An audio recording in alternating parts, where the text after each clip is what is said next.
Hola a todos. Al trabajar con fuentes de alimentación, muy a menudo surge la necesidad de medir la resistencia de los shunts de corriente, tanto caseros como industriales.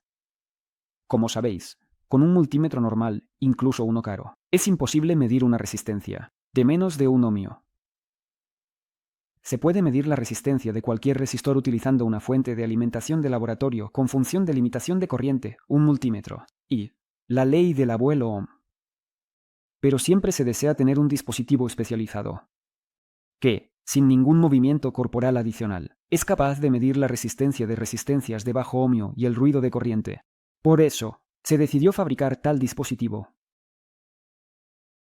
El dispositivo es muy compacto y posee una precisión bastante alta. Y lo más importante, no depende de la red, ya que tiene su propia fuente de alimentación en forma de una batería 6F22 de 9 voltios, que durará mucho tiempo. La base del funcionamiento es la ley de Ohm. Hay una resistencia de prueba, cuya resistencia se necesita medir. El dispositivo tiene un sistema de estabilización de corriente a 100 mA y un voltímetro de medición, que mide la caída de tensión en la resistencia de prueba. Sabiendo la caída de tensión y la corriente que fluye en el circuito, es muy fácil entender qué resistencia tiene la resistencia de prueba. En nuestro caso, no se necesitan cálculos adicionales, ya que se ha seleccionado una corriente de 100 mA. Por lo tanto, 100 mV V en el voltímetro significará que la resistencia de la resistencia de prueba es de 1 ohm. 10 mV resistencia, ohm. 1 mV resistencia, ohm. Todo es sencillo. Uno puede acostumbrarse muy rápido. Pero para que nuestro dispositivo funcione con precisión, se necesita un voltímetro que pueda medir correctamente voltajes tan bajos. Inicialmente quería hacer el dispositivo analógico, pero las cabezas de medición que se probaron, lamentablemente, no podían mostrar voltajes tan bajos. Era necesario instalar un amplificador, lo cual no hice, ya que tenía a mi disposición un voltímetro digital de precisión que compré en AliExpress. Este voltímetro tiene un margen de error mínimo. Pero no confié en las palabras del vendedor y lo calibré adicionalmente, precisamente en el rango de hasta 100 mV. El margen de error del multímetro de referencia es del 1%. Para calibrar el voltímetro, hay un pequeño resistor ajustable en su placa. El voltímetro en sí tiene 3 cables. Negro es masa, amarillo es el positivo de medición, y rojo es el positivo de alimentación del voltímetro. Este voltímetro se puede alimentar desde cualquier fuente de corriente continua con un voltaje de hasta 33 voltios. En mi caso, el estabilizador original se quemó. Me vi obligado a poner otro, de ahí el apaño, pero esto no afecta, en absoluto, al funcionamiento. El voltímetro es de 5 dígitos y, en teoría, puede medir voltajes a partir de 100 microvoltios. Pero no se deben tomar en serio las lecturas del último dígito, quizás solo para redondear valores. Y el voltaje mínimo que el voltímetro puede mostrar de manera más o menos correcta comienza a partir de 1 milivoltio. Por lo tanto, la resistencia mínima que nuestro dispositivo puede medir es de 1 ohmio o 10 m. El estabilizador de corriente consta de solo 2 componentes, una resistencia de ajuste de corriente y el circuito integrado LM317, que está conectado en un esquema de estabilizador de corriente. Para una corriente de 100 mA, la resistencia debe tener un valor de aproximadamente 13 ohmios. En mi caso, se utilizó un potenciómetro multivuelta SP51 fabricado en la URSS. Tiene 60 vueltas y permite ajustar con bastante precisión la resistencia necesaria.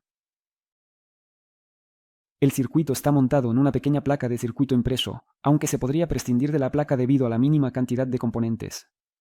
Después del montaje, es necesario calibrar el circuito. Para ello se necesita un medidor de corriente de referencia. En mi caso, nuevamente se utilizará un multímetro en modo amperímetro. La precisión del dispositivo en este modo es de aproximadamente el 1%. Montamos todo según el esquema. La alimentación es una batería 6F22. Giramos el cursor del resistor ajustable, hasta que en la pantalla del dispositivo veamos un valor de corriente de 100 mA. Con esto, el ajuste está completo. Solo queda fijar el tornillo del resistor ajustable y se puede instalar todo en la carcasa. La propia carcasa fue impresa en una impresora 3D. No es prolijo, no es bonito, pero ¿qué más da?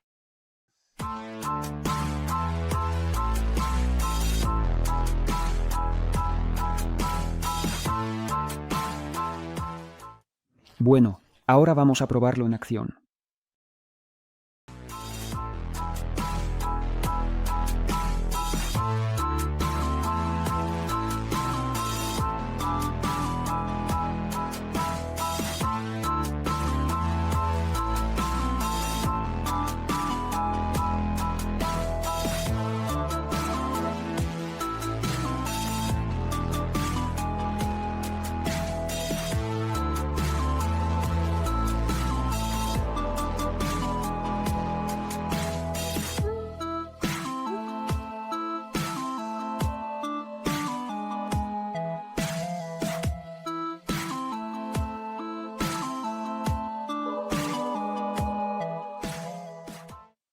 No está mal, ¿verdad? Al final, tenemos un miliómetro portátil y compacto. ¿Cuál es la precisión del dispositivo? El error de medición del voltímetro es del 1%. Añadimos a esto otro 1% de error del sistema de limitación de corriente y sumamos aproximadamente otro 1% por las pérdidas en los cables y conexiones. Idealmente, obtenemos alrededor de un 3%. Al medir resistencias menores de 1 ohmio y mayores de 1 ohmio, el error aumenta, dado que el dispositivo está calibrado precisamente para este rango. Pero esto no está mal, considerando que el montaje costó no más de $5 a $6. Y con esto, otro vídeo llega a su fin. Encontrarás información adicional útil en la descripción debajo del vídeo. Y si tienes cualquier pregunta relacionada con la electrónica, eres bienvenido a nuestro grupo. El enlace también está en la descripción. Solo me queda despedirme. Y como siempre, estuve con vosotros, Kasianake, y hasta la próxima. Adiós.